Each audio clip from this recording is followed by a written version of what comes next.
नमस्कार, आप देख रहे हैं जनादेश न्यूज। मैं हूं आपके साथ रश्मि त्रिवेदी। खबर शुरू करने से पहले एक नजर हेडलाइंस पर। हेडलाइन के प्रायोजक है सुशीला चैरिटेबल ट्रस्ट, जहां लोक हित और विकलांग लोगों की सहायता करना ही है कर्म, जिसका एक ही नारा जनहित में योगदान कराना।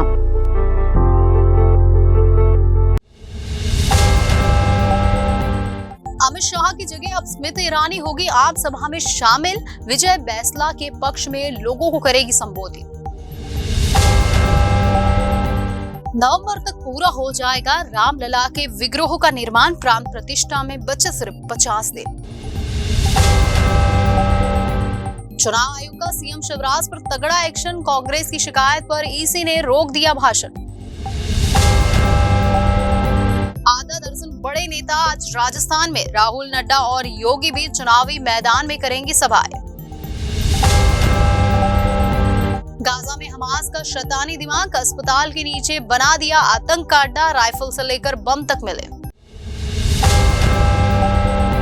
अब खबरें विस्तार से। राजस्थान चुनाव के बीच देवली उनियारा विधानसभा चुनाव में भाजपा प्रत्याशी विजय बैसाला के पक्ष में गुरुवार को आम सभा करने आ रहे अमित शाह का कार्यक्रम सभा से कुछ घंटे पहले ही निरस्त हो गया। वहीं अब उनकी जगह केंद्रीय मंत्री स्मृति ईरानी आम सभा में शामिल होगी और लोगों को संबोधित करेगी। आइए इससे जुड़ी पूरी बात आपको बताते हैं। राजस्थान के देवली उनियारा विधानसभा चुनाव में भाजपा प्रत्याशी विजय बैसला के पक्ष में गुरुवार को आम सभा करने आ रहे केंद्रीय गृह मंत्री अमित शाह का कार्यक्रम सभा से कुछ घंटे पूर्व निरस्त हो गया। केंद्रीय मंत्री की आम सभा निरस्त होने की सूचना से चर्चाओं का बाजार गर्म हो गया है। वहीं अब उनकी जगह केंद्रीय मंत्री स्मृति ईरानी आम सभा में शामिल होगी और लोगों को संबोधित करेगी।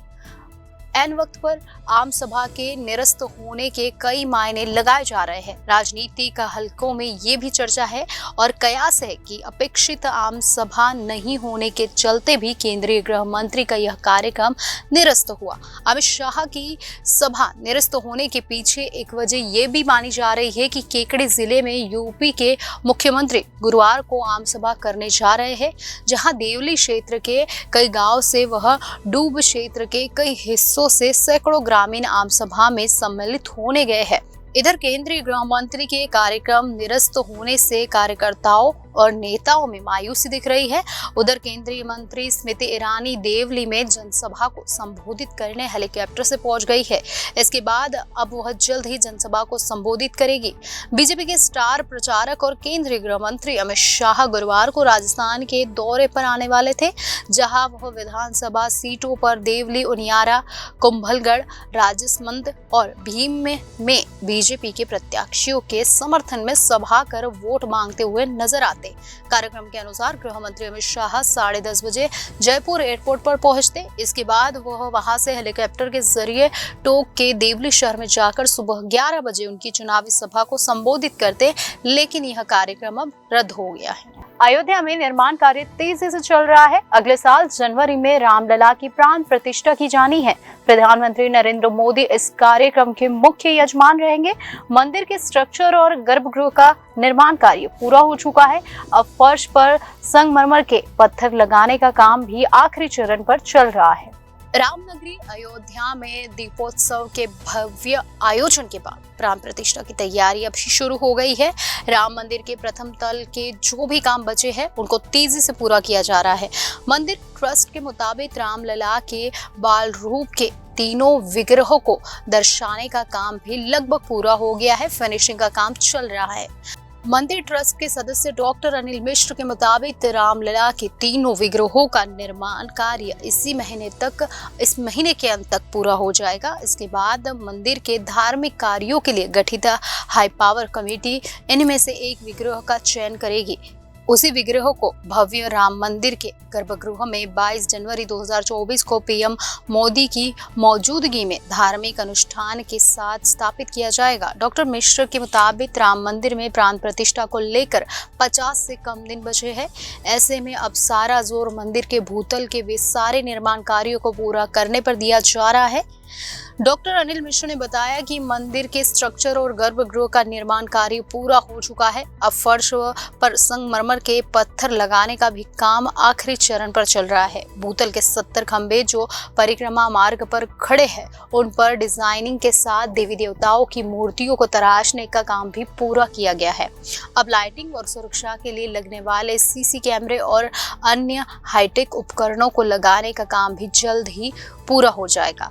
परकोटा के गेट का निर्माण पूरा हो गया है। कोशिश की जा रही है कि फर्श का काम भी प्राण प्रतिष्ठा कार्यक्रम के पहले पूरा हो जाए।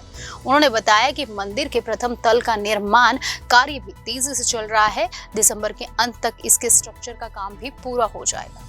कांग्रेस ने चुनाव आयोग को शिकायत दी। इस शिकायत में बताया गया कि शिवराज सिंह चौहान शाम 5:30 बजे मध्य प्रदेश की जनता को संबोधित करेंगे।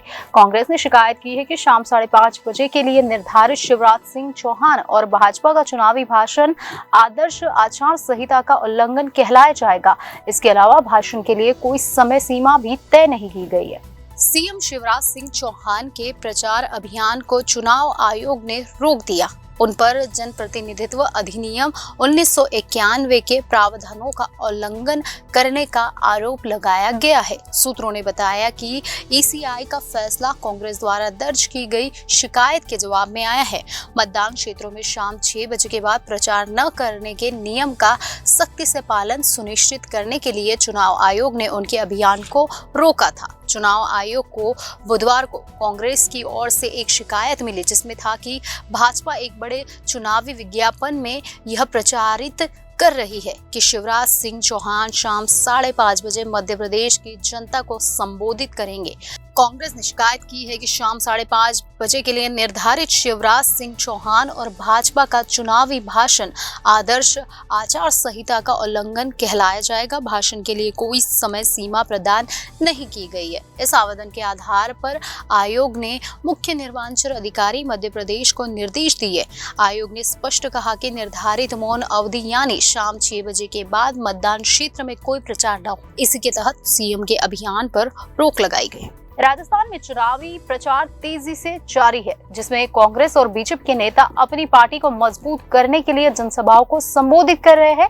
इसी को लेकर आज राहुल गांधी, जेपी नड्डा, नितिन गडकरी, योगी आदित्यनाथ, मनोहर लाल खट्टर और स्मृति ईरानी राजस्थान में चुनावी जनसभाओं को संबोधित करेंगे। राजस्थान में मतदान की तारीख जैसे जैसे नजदीक आ रही है, वैसे वैसे प्रचार जोर पकड़ता जा रहा है। कांग्रेस और बीजेपी दोनों ही प्रमुख दलों के राष्ट्रीय नेता प्रदेश में जनसभाओं को संबोधित करके लोगों को पार्टी से जोड़ने की कोशिश में जुटे हैं। बुधवार 15 नवंबर को पीएम नरेंद्र मोदी प्रदेश के दौरे पर रहे। आज गुरुवार को कांग्रेस नेता राहुल गांधी और बीजेपी के राष्ट्रीय अध्यक्ष जेपी नड्डा भी प्रदेश के अलग अलग क्षेत्रों में दौरा करेंगे। साथ ही नितिन गडकरी, यूपी के सीएम योगी आदित्यनाथ, हरियाणा के मुख्यमंत्री मनोहर लाल खट्टर और स्मृति ईरानी भी जनसभाओं को संबोधित करेंगे। अब वो कौन नेता है, वो कौन दिग्गज नेता है जो चुनाव प्रचार करने वहां पहुंचे हैं?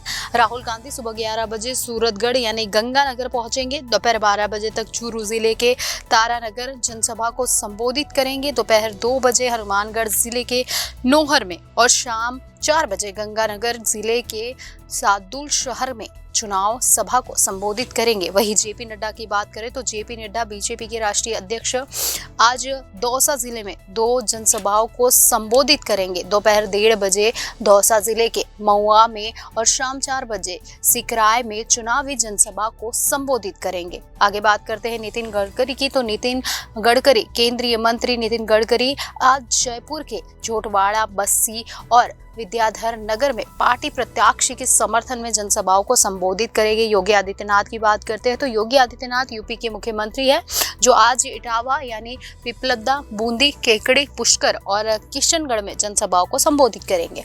वहीं मनोहर लाल खट्टर की बात करें तो हरियाणा के मुख्यमंत्री मनोहर लाल खट्टर जूनागढ़ और गंगानगर में चुनावी सभा को संबोधित करेंगे। स्मृति ईरानी की बात करते हैं तो स्मृति ईरानी पूर्व केंद्रीय मंत्री आज जयपुर की सिविल लाइन विधानसभा क्षेत्र में बीजेपी प्रत्याशी गोपाल शर्मा के समर्थन में जनसभा को संबोधित करेगी। गाजा पट्टी में अल शिफा सबसे बड़ा अस्पताल है। अस्पताल में 7 अक्टूबर के बाद से हजारों लोगों का इलाज हो रहा है। इसमें बड़ी तादाद में इजरायली सेना के हमलों में घायल भी शामिल है। एक तरफ से ये अस्पताल गाजा पट्टी के हजारों लोगों का आखिरी सहारा बना हुआ है, तो दूसरी ओर इजरायली सेना यहाँ हमास का सैन्य ठिकाना होने की बात कर रही है। इजरायली सेना ने अपने आरोपों के पक्ष में एक वीडियो शेयर किया है, जिसमें अल शिफा के अंदर हथियारों का जखीरा दिख रहा है। इजरायली सेना ने गाजा के सबसे बड़े अस्पताल अल शिफा अपने नियंत्रण में ले लिया है। मंगलवार रात को इजरायली सेना अपने टैंकों के साथ अस्पताल में घुस गई थी। इसके बाद से सेना यहां तलाशी अभियान चला रही है। इजरायली सेना ने तलाशी के दौरान अस्पताल के भीतर भारी मात्रा में गोला बारूद और हथियार मिलने का दावा किया है। इजरायल ने कहा है कि उसकी सेना को इस बात के पुख्ता सबूत मिले हैं कि हमास अपनी आतंकी गतिविधियों के लिए विस्फोटक और हथियार अस्पतालों में जमा करता है। इजराइल डिफेंस फोर्स ने गुरुवार सुबह सोशल मीडिया पर साझा किए गए वीडियो में दावा किया है कि हमास अल शिफा अस्पताल में MRI यूनिट का इस्तेमाल ऑपरेशनल हेडक्वार्टर की तरह कर रहा था। यहाँ उसने हथियार और टेक्निकल उपकरण जमा कर रखे थे। इस वीडियो में IDF प्रवक्ता जोनाथन कॉन्ट्रिकस अस्पताल परिसर के अंदर हमास के हथियारों के भंडार को दिखा रहे हैं। कॉन्ट्रिकस कह रहे हैं कि वह अल शिफा अस्पताल की MRI यूनिट में खड़े हैं, जहां अंदर उनको कई तरह के हथियार मिले हैं। इजरायली सेना के प्रवक्ता कॉन्ट्रिकस ने अस्पताल के अंदर MRI यूनिट में रखे ग्रैप बैग, गोला बारूद से भरे बैग, AK-47 कारतूस और ग्रेनेड रखे हुए दिखाए हैं। इन हथियारों को दिखाते हुए कॉन्ट्रिकस कह रहे हैं कि इन हथियारों का अस्पताल के अंदर होने से कोई मतलब नहीं है। हमास ने ये हथियार यहाँ रखे हैं क्योंकि वे अस्पताल का इस्तेमाल अवैध सैन्य उद्देश्यों के लिए कर सकते।